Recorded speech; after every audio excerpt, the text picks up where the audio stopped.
사람은 누구나 죽습니다. 성경에는 한 번 죽는 것은 사람에게 정한 것이다. 히브리서에 그렇게 말씀하고 있습니다. 우리는 다 죽죠.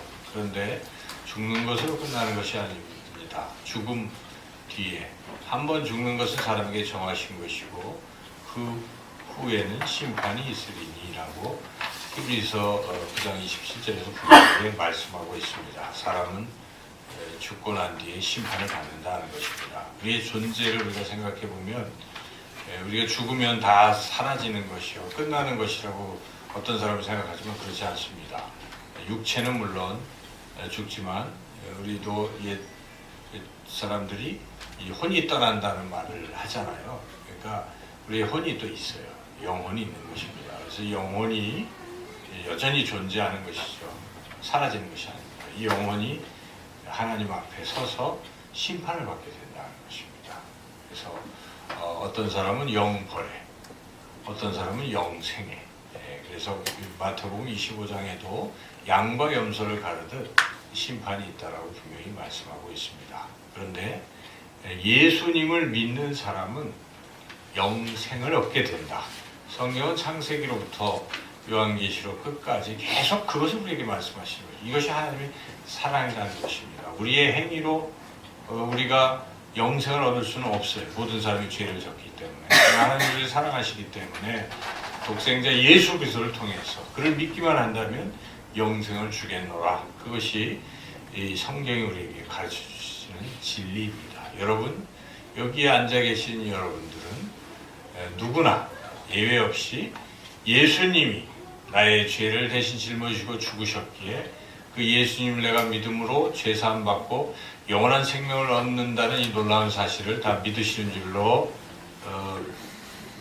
믿으십니까? 아멘. 네. 아멘 하신 분은 이게 믿는 거예요. 아멘 아무나 할 수가 없어요. 그래서 성령님께서 그렇게 하게 하시는 것입니다. 여러분들은 다 예수님을 믿고 영원토록 하나님과 함께 하나님 나라에서 살게 될 것입니다.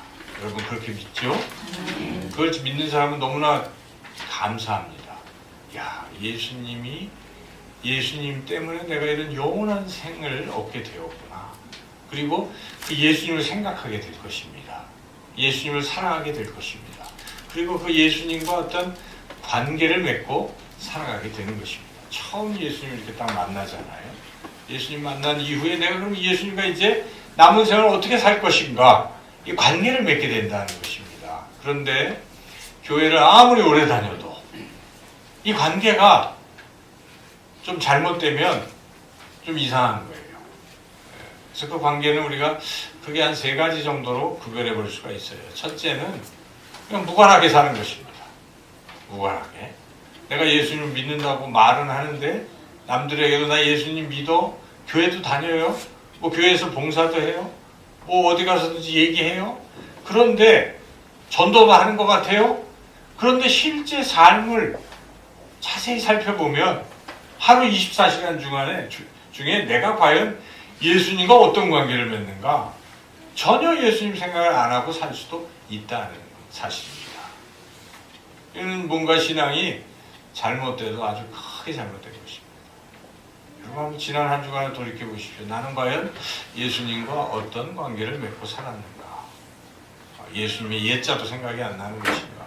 그냥 밥 먹을 때 끝부분에 예수님의 이름으로 기도했습니다 할 때 예수님만 한 것인가? 물론 예수님에 대한 호칭을 여러분이 주님이라고 불러도 돼요. 그래서 주여 다 예수님입니다. 하나님이십니다. 그래서 우리가 그 삶에서 막 힘들 때 예수님 찾죠. 예수님, 내가 너무 마음이 아프고 힘들어요. 어떻게 살아야 되죠? 그런 사람은 신앙이 있는 거예요. 근데 막 너무 힘든 일이 있어요. 근데 예수님은 생각도 안 나고 세상만 원망이 되고 내 자신만 초라하게 느끼고 힘들고 어렵다는 것만 계속 생각하고 있다면 무관한 거예요. 정말 신앙이 있으면 내가 힘들 때 어려울 때 예수님이 생각이 나야 되는 것이죠. 예수님이 내 안에 계시니까요. 그래서 신앙의 핵심은 예수님과 어떤 관계를 맺느냐인데 그 예수님과 내가 무관하게 살아간다면 이건 뭐 신앙이 있고 있다라고 말하기도 어렵습니다. 여러분 이 죄가 물론 모든 게 다 죄예요. 거짓말한 것도 죄요. 뭐 여러 가지 다 훔치는 것도 죄예요. 이게 다 죄잖아요. 그런데 그래도 죄를 만약에 경중을 좀 따져본다면 사실 레위기에도 이게 이제 어떤 죄는 1년에 한 차례 직접 제사장이 이 성전의 속죄소에 가서만 용서받는 죄도 있어요. 구별이 돼 있어요. 레위기에는. 근데 어떤 죄는 그냥 평소에 죄 짓고 나서 희생 제물을 가지고 하나님 앞에 드리면 제사장이 그 제물에 피를 뿌려서 즉각 죄사함 받는 그런 죄도 있는데, 이건 도저히 용서받을 수 없는 그런 죄 같은 경우는 1년에 한 차례 대속죄일에 한번 용서받는 죄도 있는 거예요, 구약에. 근데 물론 그게 전체적으로 신약까지 다 꿰뚫어 보면 모든 게 다 죄라고 말씀하시는 것이기 때문에 우리가 그 큰 죄, 작은 죄를 구태여 구별할 필요는 없겠지만, 그러나 우리가 살아가면서 그래도 이 큰 죄는 아무래도 다른 죄를 자꾸 불러일으키고, 큰 죄를 진 사람은 작은 죄는 우습게 여기잖아요. 근데 작은 죄도 크게 느끼는 사람은 큰 죄는 아예 범하지 않잖아요. 그래서 다소간 이 죄도 우리가 한번 구별해 볼 필요는 있습니다. 우리 개신교에서는 잘 구별하지 않지만, 여러분 천주교, 로마 카톨릭에서는 죄를 구별합니다. 그래서 죄 중에 대죄라는 게 있어요. 그래서 크게 한 7가지의 죽음에 이를 정도의 죄가 있다, 이렇게 얘기하기도 합니다. 물론 성경에 그렇게 정확히 명기되어 있지는 않지만, 물론 잠언 6장에 보면 죄 한 7가지를 또 열거하기도 하고, 예수님도 사람을 더럽히는 것은 마음에서 나오는 것이다 하고 마가복음에서도 그런 말씀하셔서 우리가 큰 죄의 그런 어떤 줄거리를 알고는 있는데, 여하튼 주후 4세기 때부터 수도사들이 이건 죄가 크다 이렇게 생각을 하면서 급기야 로마의 교황 그레고리 교황이 6세기쯤에서 대죄, 큰 죄 7개를 얘기를 했어요. 그래서 그것이 로마 카톨릭에서는 지금까지 7개 죄는 큰 죄다, 죽음에 이르게 되는 큰 죄다 하고 대죄라고 꼽고 있는데, 그게 이런 겁니다. 큰 죄가 첫째는 교만의 죄입니다. 이 큰 죄라는 것입니다. 죄 중에 교만. 사탄도 왜 천사장이었는데 루시퍼 뭐 이렇게 마귀로 바뀌잖아요. 그때의 죄가 교만죄거든요. 계명성화 너 이렇게 쭉 나오면서 네가 어디까지 높아지겠느냐, 네가 어디까지 하나님만큼 높아지겠느냐, 이렇게 자꾸 높아져서 하나님과 대등하게 되려고 하는 교만죄. 그것이 사람들과의 관계에서도 항상 자기가 제일 잘났다고 생각하는 이런 교만을 하나님 굉장히 싫어합니다. 그래서 성경에도 교만은 패망의 선봉이라고 말씀하고 있습니다. 교만은 넘어짐의 앞잡이다. 여러분, 교만죄가 가장 무서운 죄예요. 교만한 것을 하나님 싫어하십니다. 그래서 그 교만, 또 교만과 또 같이 연결될 수 있는 것이 시기심입니다. 이 교만한 사람은 시기심이 있어요, 동시에. 왜냐하면 교만한데 보니까 자기보다 더 잘난 사람이 나타나면 어떻게 됩니까? 바로 뭐 열등감이 생기기도 하지만 곧 이내 교만한 사람은 내가 이러면 안 되지 하고 어떻게 합니까? 그 사람은 헐뜯기 시작하는 거예요. 그리고 시기하고 음모를 꾀하고 해서 어떻게든지 깎아내리는 이 죄를 또 범하게 되는 거지. 그러니까 교만에서 출발한 시기가 있고요. 또 약간 색깔은 다르지만 화를 벌컥벌컥 내는 거, 분노하는 거. 요새 분노 조절 장애도 있잖아요. 막 그게 얼마나 큰 죄로 치닫습니까?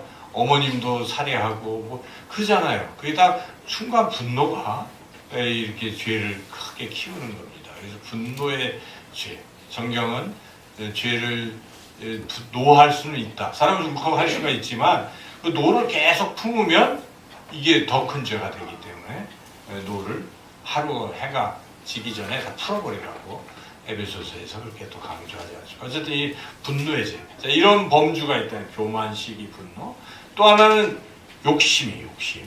그래서 탐욕 중에 또 다른 죄는 탐식도 옛날에는 죄로 꼽았어요.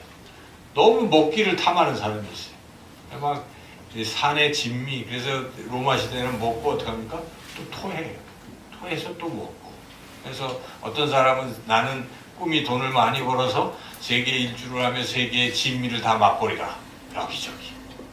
좀 부끄러운 얘기지만 어떤 목사님은 같이 가다 보면 이 대한민국에 이 먹는 데를 다 꿰고 계시더라고요. 여기 가면 요 집이 맛있어.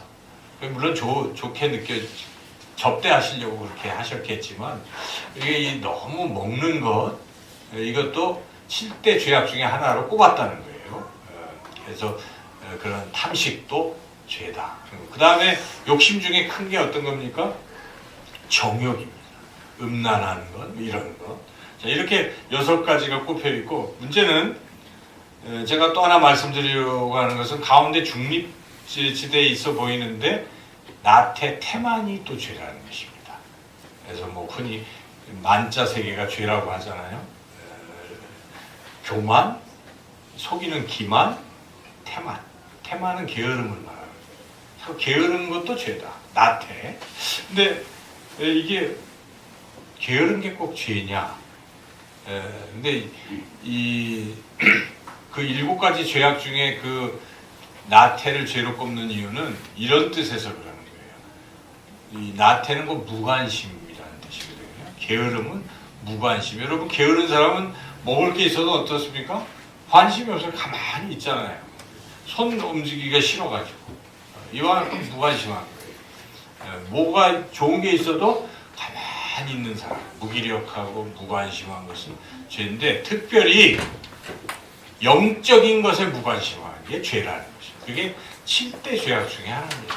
세상적인 건 관심이 굉장히 높아요. 뭐 그냥 세상 재미나는 것에는 관심이 있는데 아예 하나님 앞에 예배드리고 여러분 지금 이 시간에 관심 있으십니까?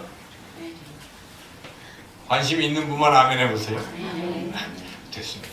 그런데 이 시간에도 말씀이 안 들리고 그냥 세상 거 재밌는 게 자꾸 생각이 나요.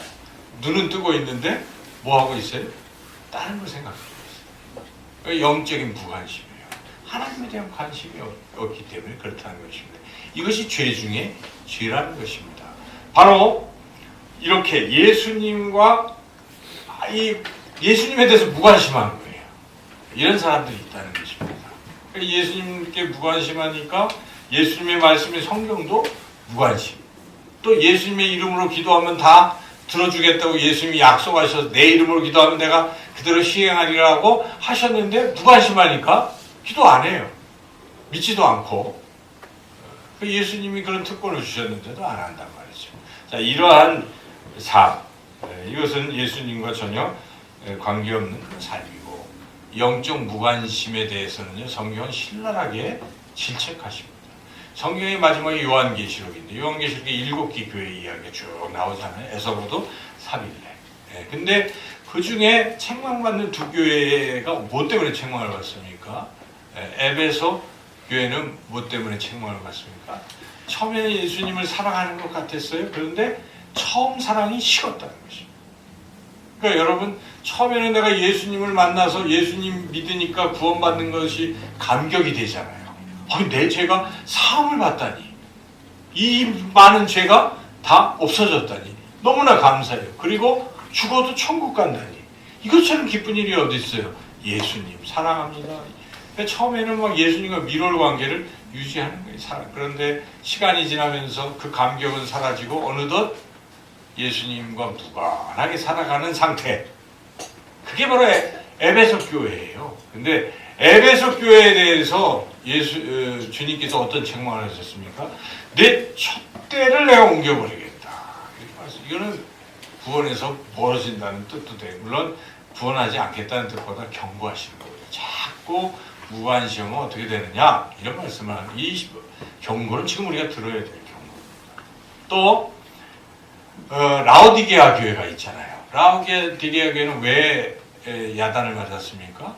라오디게아 교회는 덥지도 않고 차지도 않고 미적지근한 신앙이라는 것입니다. 그때 주님께서 경고 말씀은 내가 내 입에서 토해내리라 이런 말씀하셨다는 거예요. 그래서 우리가 그 요한계시록 그때 소아시아에 있는 7교회를 말하는 게 아니라 7이라는 숫자는 완전수이기 때문에 오늘날 모든 교회를 다 말하는 것이기 때문에 우리 교회가 될 수 있고 그 교회 속에 내가 될 수도 있는 것입니다. 내가 만약 계속 여전히 첫사랑이 식고 영적인 무관심 속에서 살아간다면 그 끝이 별로 안 좋을 수도 있다. 죽음에 이를 수도 있다는 이런 경고를 우리는 분명히 받아야 된다는 것이죠. 두 번째, 예수님과의 관계에서는 무관심은 아니에요. 관심은 있어요. 예수님에 대해. 근데 예수님과 나의 관계가 내가 예수님을 쫓아다니는 팬의 관계예요. 팬이라는 말을 들어보셨죠? 팬. 야구 팬. 여러분 혹시 야구 경기 좋아하시죠? 여러분 어느 팬이십니까? 어느 팀에? 누구? 또 어느 팀에? 어떤 선수에 나는 팬이다. 오늘 막 집에다가 그 선수 사진도 붙여놓고 또 막 그 선수의 옷도 이름이 새겨진 옷도 입고 야구장에 가잖아요. 요즘 보니까 그렇더만요. 그죠? 뭐 이런 식으로 팬이에요. 팬. 그런데 예수님도 그렇게 팬처럼 쫓아다니는데 팬의 특징이 무엇입니까? 열광합니다. 얼굴에도 막 칠하고 쫓아다니고 열광 스토킹하고 열광을 하는데 문제는 그 선수가 제대로 잘 못한다든지 그 팀이 못하면 어떻게 됩니까? 나중에는 바꿔버려요. 안 되겠다. 팬은 그런 거예요. 그리고 또 하나 팬의 특징은 팬은 선수가 아니에요. 뭐 하고 있어요? 구경만 합니다. 그러니까 야구 경기든 축구 경기든 팬은 그냥 밖에서 보는 거예요. 그래서 잘했나 못했나 이것만 판단하고 거기에 따라서 내가 바꾸기도 하고 한다는 거예요. 예수님과 나의 관계가 어떻습니까? 예수님이 나의 우상이라고 하는데 나는 팬에 불과하고 예수님이 나한테 잘해줄 때는 열렬한 팬이에요. 근데 내가 보니까 뭐 예수님을 믿어도 잘 안 되는 것 같아요. 그러면 에이 예수님 안 믿어. 이제는 또 다른 신을 믿어야지. 바꾸는. 그럼 팬에 불과하다는 것입니다. 여러분 그러한 관계를 혹시나 맺고 있는 것은 아닌가. 그 팬은 또 예수님에 대한 팬은 예수님을 잘 알아요. 모르는 게 없어요. 예수님이 누구신지 무슨 일을 하셨는지 또 뭐 등등 다 알아요. 알긴 아는데 그분과 깊은 관계를 맺고 사랑하지는 않는다는 것입니다. 남녀가 서로 사랑했어요. 그래서 서로 연애 관계를 맺었어요. 연애하는 거예요. 그러다가 이제 관계가 깊어져서 이제 한쪽에서 얘기합니다. 야, 우리 이제는 결혼하자. 그런데 저쪽에서 결혼까지는 못하겠어. 그냥 살자. 그냥 이런 관계라는 거예요. 팬은. 그러다가 하시라도 뭐 안 맞으면 아무 관계가 없어지는 그런 것입니다. 그것은 팬에 불과하다는 것입니다. 그래서 성경에도 안다는 말이 야다라는 말과 그냥 지식적으로 안다는 말이 있어요. 지식적으로 예수님을 잘 알아요. 그런데 그 예수님과 깊은 관계를 맺지는 않는다는 것입니다. 예수님을 사랑하지 않는 것입니다. 야다는 두 사람이 결혼한 상태를 말하는 것이죠. 그래서 예수님을 단순히 우리가 팬으로 쫓아다니는 것, 이것도 바람직한 관계는 아니다는 것이다. 그럼 마지막으로 우리가 어떤 관계를 맺는 것인가? 예수님을 따라가는 예수님의 제자로 살아가야 한다는 것입니다. 여러분, 제자로 사는 것이 우리 교회가 참된 제자교회라는 이름을 가지고 있어요.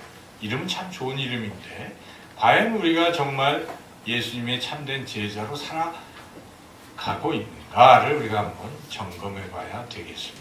예수님이 원하시는 것은 우리가 예수님의 제자 되기를 원하시는 것입니다.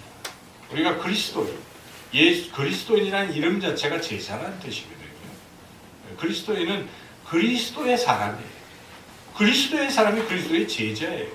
예수님의 사람이라는 것입니다. 여러분, 내가 예수를 믿는다는 것은 예수님의 제자가 된다는 것과 같은 의미라는 것이죠. 그래서 우리는 예수님의 진정한 제자로 그런 관계를 맺고 살아가야 되는데 오늘 이 하나님께서 주신 이 말씀이 바로 그런 이야기를 담고 있어요. 아주 유명한 말씀인데 예수님께서 시몬이라는 베드로를 제자로 부르시는 이야기가 바로 오늘 본문의 말씀입니다. 이 말씀을 통해서 우리는 예수님은 제자들을 어떻게 부르시는 것이고 또 그 부르심에 대해서 베드로는 어떻게 반응했길래 예수님의 12제자 중에 수제자가 되었을까 하는 것을 우리가 잘 생각하시면서 저와 여러분 모두가 베드로처럼 예수님의 진정한 참된 제자로 살아가시기를 주님의 이름으로 축원합니다.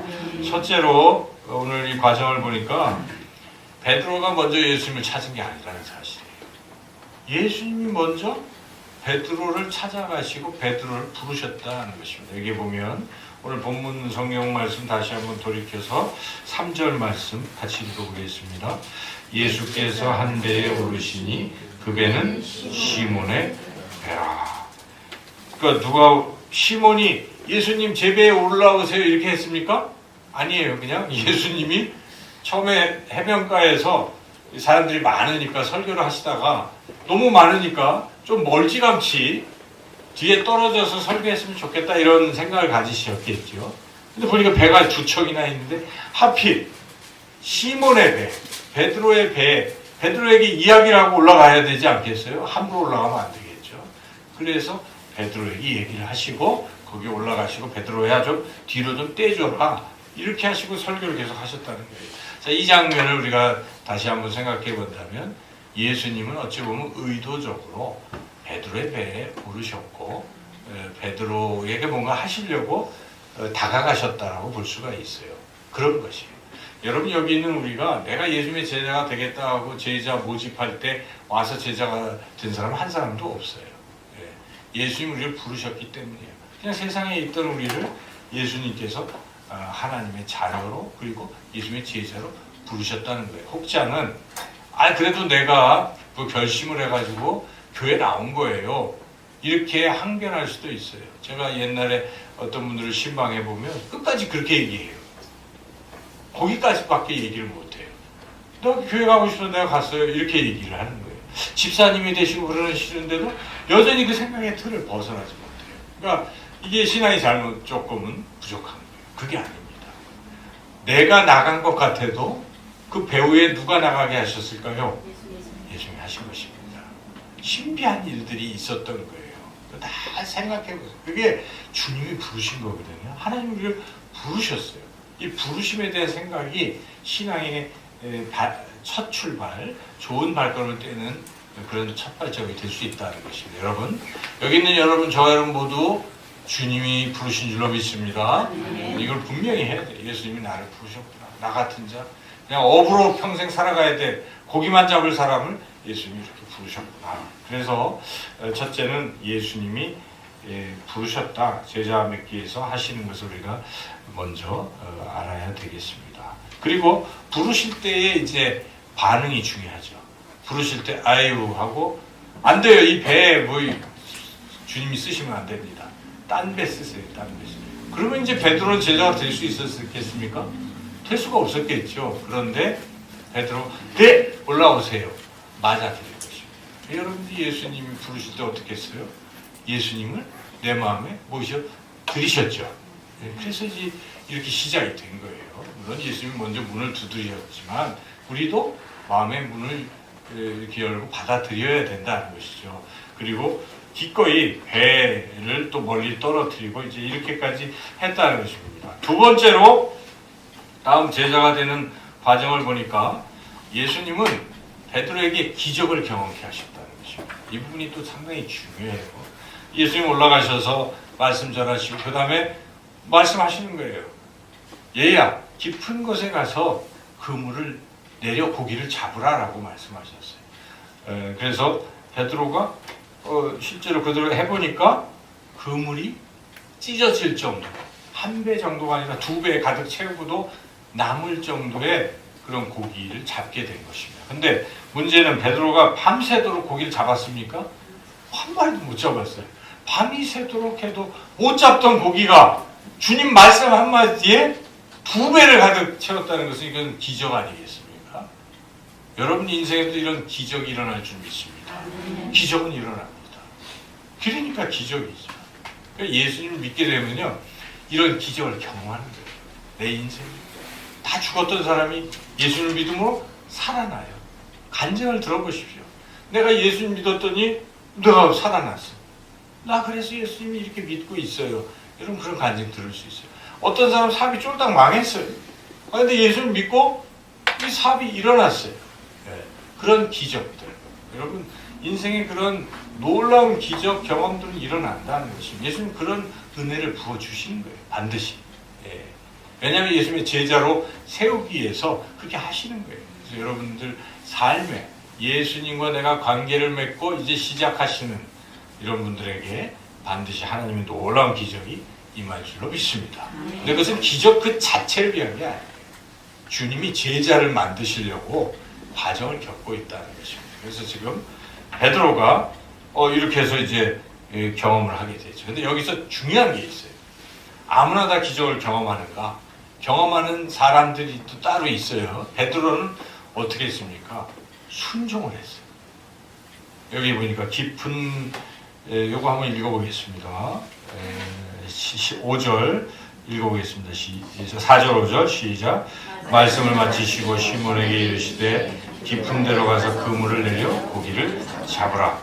시몬이 대답하여 이르되 선생님 우리들이 밤이 새도록 수고하였으되 잡은 것이 없지만은 말씀에 의지하여 내가 그물을 내리리이다 하고, 말씀에 의지하여 내가 그물을 내리. 이것은 순종하는 거잖아요.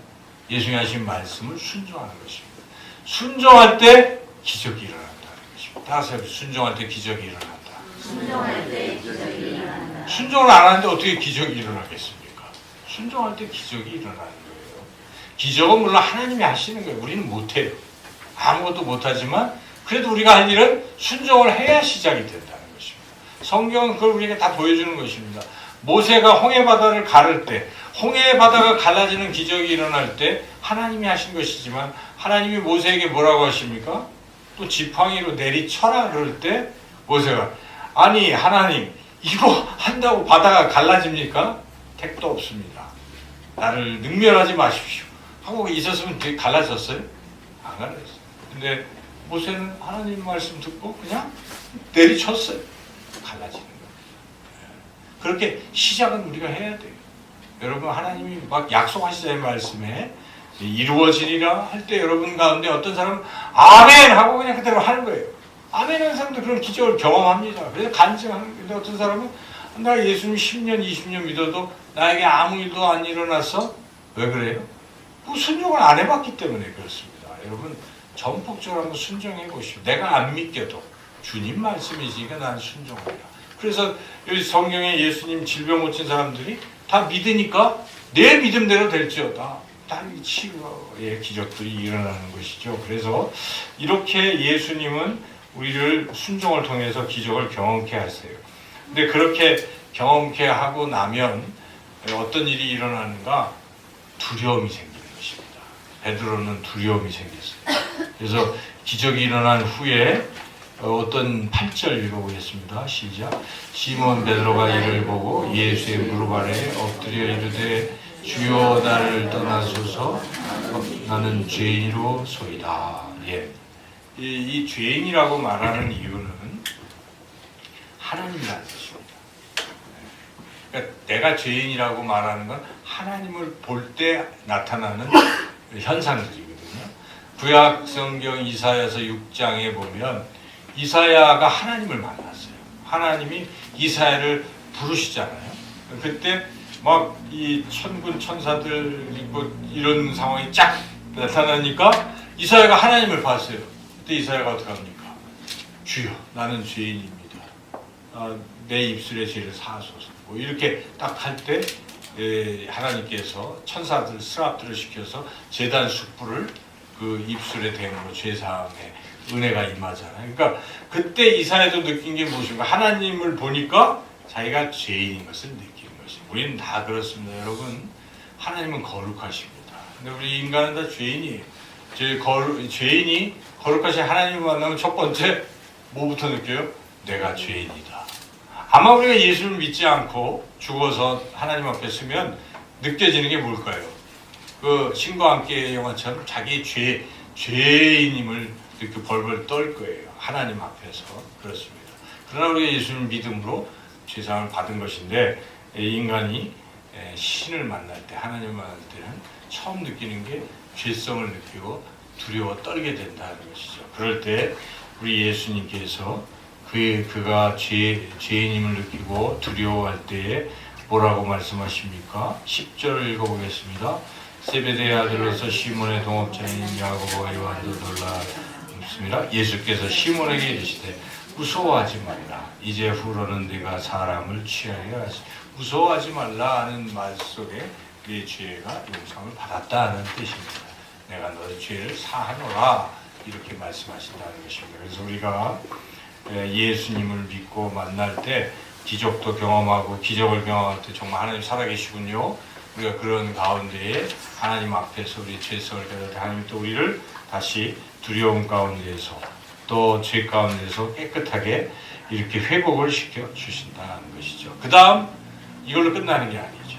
제자가 되는 길에 가장 중요한 마지막 단계는 무엇입니까? 사명을 주신다는 것입니다. 제자에게는 사명이 있다는 것이죠. 여기에 보니까 예수님께서 무서워하지 말라. 이제 후로는 네가 고기를 취하는 어부가 아니라 사람을 취하는 어부가 될 것이다. 이것은 사람을 살린다는 뜻입니다. 여기 취한다는 것은, 고기는 낚시질 하면은 잡아가지고 그냥 먹잖아요. 죽이잖아요. 제가 보니까 어떤 요새 겨울철 빙어 낚시할 때 막 이렇게 돌려가지고 얼음에다 그 구멍을 내가지고 거기다가 낚싯대를 하니까 조그만 빙어들이 막 잡히더라고요. 예, 그렇게 해서 잡아서 뭐예요? 보니까 그 다음 장면에 보니까 빙어들을 튀김 속에 이렇게 넣어가지고 막 튀겨갖고 먹고 있어요. 그러니까 낚시하는 목적은 이걸 잡아먹는 거잖아요. 그러나 여기서 취한다는 것은 죽어 있는 것을 지금 살려낸다는 뜻입니다. 이거 얼마나 위대한 사명입니까? 가슴이 뛰는 사명이에요. 여러분, 사람을 살리는 것처럼 귀한 것이 어디 있습니까? 우리가 누구시죠? 이름을 잊어버렸는데 안타깝게 순직하셨잖아요. 그 응급센터에. 예, 참 가슴이 먹먹하더라고요. 그렇게 휴일도 반납하고 일하시다가 돌아가셨어요. 윤한덕 그분. 참 그런 분들을 생각하면 우리가 가슴이 뛰잖아요. 사람을 살리기 위해서, 응급으로 죽어가는 사람을 살리기 위해서 그렇게 하시잖아요.